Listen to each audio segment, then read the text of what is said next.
I set out to write a little something, and suddenly I am not in the mood. Perhaps I will find something shiny now when I don't want to shine. I think this morning of my childhood, when, as a boy, I must have had some obsessive-compulsive disorder, a neurosis of fear and vulnerability. And one wonders if these strange fears see farther into the beyond, into truth, than the limit of the normal, or the blindness of the healthy.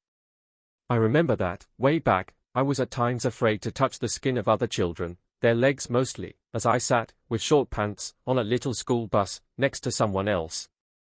Will something of them pass through into my being when our skin touches? I can, of course, look back at the ridiculous anxiety, or belief, with kind sympathy. I must have, with whatever ignorance or madness, tried to protect something inside me, my true self, an exquisite and delicate self, angelic, divine, pure, majestic, yet frail, hidden and withdrawn. At every moment my mind tried to guard this self inside me from contamination.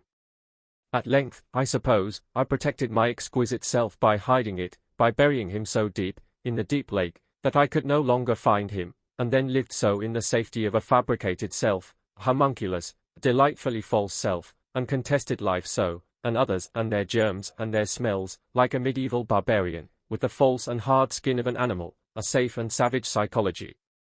At least I have my faith and my God, to help me out, to give light to my condition, and it is ironic that the voice of my neurosis points to a truth in the makeup of our being, which is that the human is exactly made to be contaminated. We have that very capacity. We are exactly made to have another inside us, the aroma of another inside us. In an image in my mind, a little vision if you would, I saw the Lord as a lover or a groom walking to me, saying to me, I am full of spices. Who is this God who is full of spices, smells of oak and apples, roses and lavender, and what does he want with me? Will I let his spices in?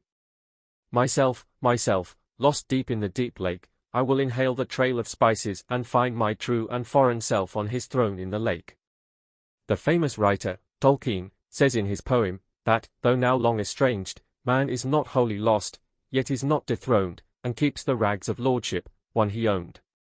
Tolkien is talking about the power of mythology, the power of imagination, the power of seeing things through the lens of wonder, beyond the brain, that is, homuncular men who walk upon the ground, and ground here means the concrete thinking which has lost its magic of wonder.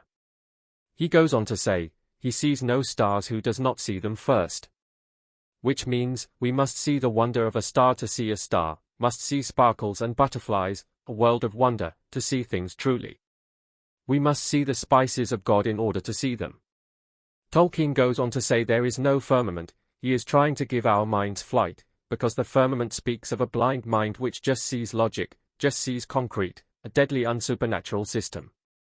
Let us let go of the firmament, let us stop guarding our inner self, in the deep lake, let us take a chance on being contaminated with the spices of the lover, inside us. You will not lose yourself, you will find yourself.